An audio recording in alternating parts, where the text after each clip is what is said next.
that we may miss on a day-to-day basis because we're so caught up in our head. We're caught up in the past about everything that went wrong.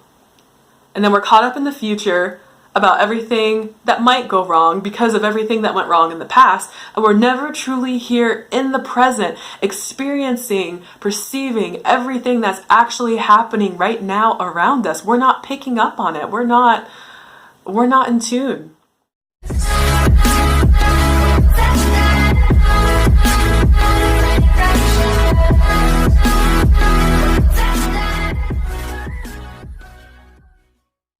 Hello everyone, my name is Monica and thank you for coming back for another video. Today's video is going to be on the law of attraction, and I wanted to talk today about your manifestations being much closer than you think they are.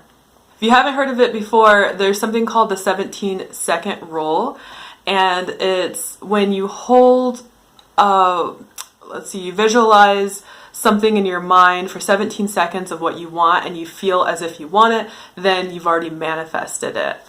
And the thing is that it's manifested in, like, I don't know what you call it, maybe say like an energy realm on a different frequency that we can't see yet, but it hasn't physically manifested in the material world. So where we have it so we can touch it, we can feel it, we can use it, whatever it is. Even though I've learned a lot about a law of attraction, I've read a lot of books, I've seen a lot of videos, done a lot of research, and I teach about it on this channel as well, I'm still not, the perfect manifester, because if I were, I'd have like my dream job and I would be making lots of money and I would have the freedom to travel all over the world. So obviously I haven't manifested everything I want, but I really do truly believe in the law of attraction because I've seen evidence in my own life. That's how I attracted my soulmate. And we're always manifesting whether we realize it or not. I mean, if you look back on everything that you've ever wanted that you have now, you have manifested that. And then we also manifest things subconsciously that we may not want, but that's a different story. For the most part, I am very happy. I'm a very happy person. I love my life. It's not extremely exciting or anything probably for most people, but I really am grateful for my life and everything I have and everybody in my life. And I'm always continuing to manifest, but there are days, sometimes it'll be once in the week, or I'll go weeks without feeling down, but I will have a day or two where I get extremely fearful that what I want isn't coming and nothing in my life is going to change and everything's going to be exactly the same and I'll never have what I want. And this is very, very normal, and I think very common for people to experience feeling fear about the future or about the present or about just not getting what they want out of life before they die. I had to remind myself, and this happened recently, probably like last week or so, I had a day of just feeling so much fear. And then I had to remind myself that fear is false evidence appearing real, first of all. And a lot of times what you're afraid of doesn't actually happen in real life. And if it does, usually it turns out in hindsight that it was for a good reason and it brought you to something that you actually did want. So this got me thinking about the fact that we, in this 3D societal matrix that we've created, we are taught to rely so much on our 5 senses, and we do know now there's more senses that aren't counted, but like your intuition is a sense. And we're taught to not rely on our intuition and rely on what we can see, feel, smell, taste, hear, right? And so then we get into the mentality that if I don't see it, it doesn't exist. So one of my favorite sayings is from Jake Ducey. If you've ever checked out his channel, it's awesome. If you haven't, go check it out. He always says, lack of evidence is not evidence of lack. So I was thinking about this one day, and I started noticing all of these things that I have never noticed before, things that I have seen like every single day almost. For instance, I was in my husband's car one day, and we normally drive my car, so I don't see his car very often anymore in the last like couple years. But we were in his car and we had a low tire, and he bought this thing that pumps air into the tire. You just have to plug it into your cigarette lighter. And so he was doing that, and I'm just sitting in the passenger seat. I wasn't on my phone or anything. I was just observing and being present. And all of a sudden, I noticed for the first time that he had this sticker on his windshield that was literally right in front of my face on the passenger side, and it said Michigan Tech. And Michigan Tech is the college that he went to. Now, mind you, we've been together 7 years. He's had this car the whole time we've been together. It's his first and only car. And I've seen the sticker, but I never thought about it. And then all of a sudden I'm thinking, and I'm like, babe, like, why do you have this sticker on your car? Like, you don't go to that school anymore. Because it was like a parking sticker pass or something.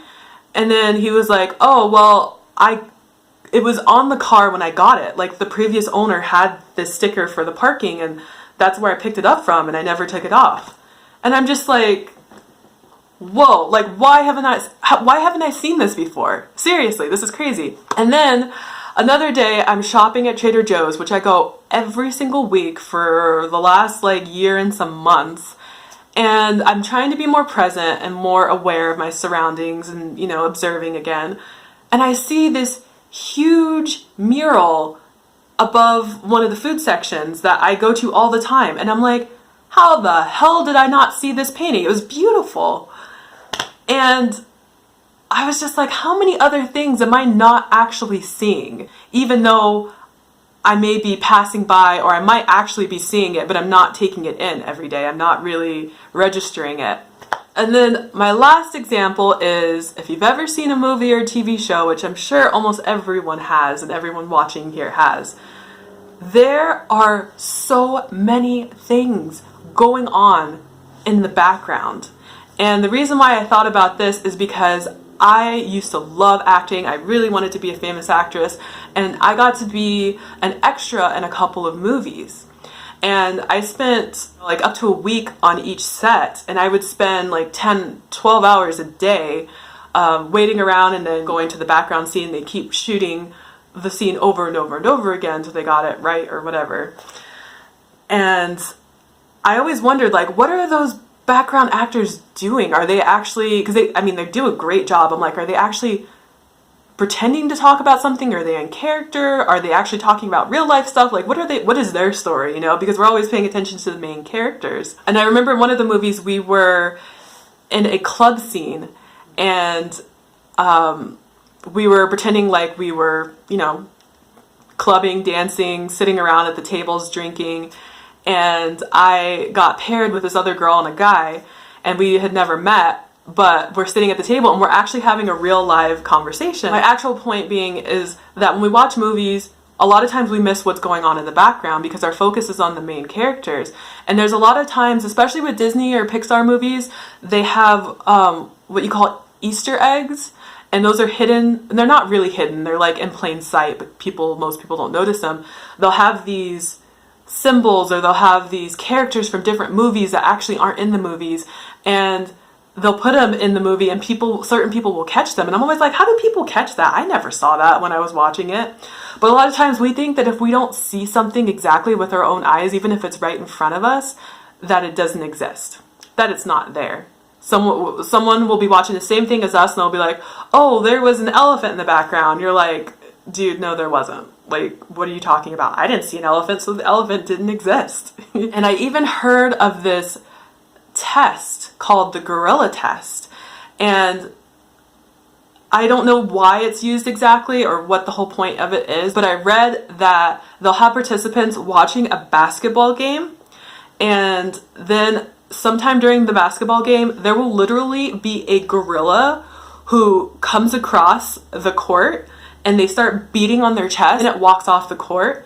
Only 50% of the people who watched it actually saw it and noticed it. The other 50% were so caught up in the basketball game and what was going on there that they didn't actually see what was in the background. And one awesome quote I want to mention that always resonated with me and has stuck with me through my entire life since I was a very small child is the movie The Santa Claus. And I'm talking about the original one with Tim Allen. And my mom and I love this movie, and we would watch it every single year during Christmas time because that was our tradition. If I can find the clip, I will insert it here.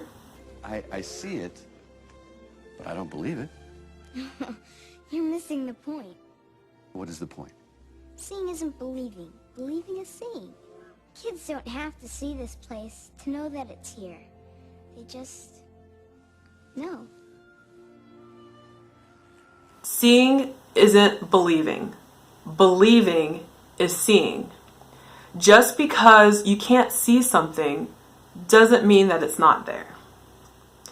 And that, to me, even as a child, I was like, whoa, man, I have to just sit back and like absorb that, because it's very true. It's like, I think we all know that deep down in our soul, but we block out our intuition, we block out our synchronicities, and we don't see the full picture. So the best thing that I have learned to do is to raise my vibration. And I have 2 videos on this that I will link somewhere above or maybe in the description below. Raising your vibration, keeping it high, I think is so important, because it will make you more perceptive and in tune to opportunities and things that we may miss on a day-to-day basis, because we're so caught up in our head. We're caught up in the past about everything that went wrong. And then we're caught up in the future about everything that might go wrong because of everything that went wrong in the past. And we're never truly here in the present, experiencing, perceiving everything that's actually happening right now around us. We're not picking up on it. We're not in tune. And your manifestations can be a lot closer than you can physically see. They could be right around the corner. They could be across the street. But what we have to do is make sure that we're vibrating on the same level as what it is that we're trying to manifest. And that means feeling good. That means doing things that we're passionate about. That means having an open heart, being open to receiving, to paying attention to what's around us, not just with our eyes, but with how we're feeling.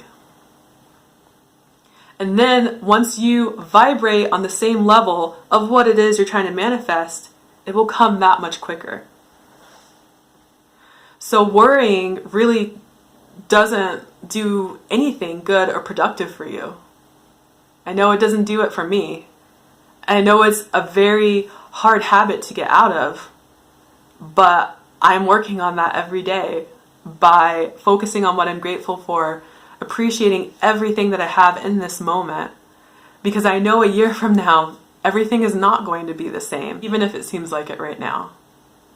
So don't let the most beautiful, important moments of your life pass you by, because you're so fearful about everything. Try focusing more on what it is you love right now in this instant. If you're worried that your house is going to be taken away or you're not going to have enough money to pay your rent one day, at least be grateful and appreciate that you live in that house or that apartment right now in this moment. Because if we continue to worry about it being gone, and it does end up being gone, then we'll realize we never really actually appreciated it when we had it. And that is precious time and energy lost, in my opinion. So keep your vibrations high and focus on what you want. We can only perceive what we focus on. So remember the movie example. If you're focusing on the main characters, you're not seeing what's going on in the background. Your manifestation may be in the background, but you can't see it and you can't perceive of it yet because you're focused on the main characters. The main characters is the fear, the background characters is the love. And that's where your manifestation lies, not in the fear, but in the love. And I really hope all of that, or most of that, made sense. This is what goes on in my head, and I have sometimes trouble trying to articulate it to other people or on camera, but I'm doing the best I can, and I'm just so thankful for all of you, each and every one of you who have watched, who have subscribed, who have liked, who have commented, interacted with me. I love it, and I feel so much love and I feel so much support on this channel. It's overwhelming in a positive way. Alright, that is my video for today. I hope you enjoyed it. If you did, make sure to give it a like so it gets shared around. And until next time, I will see you in my next video. Bye.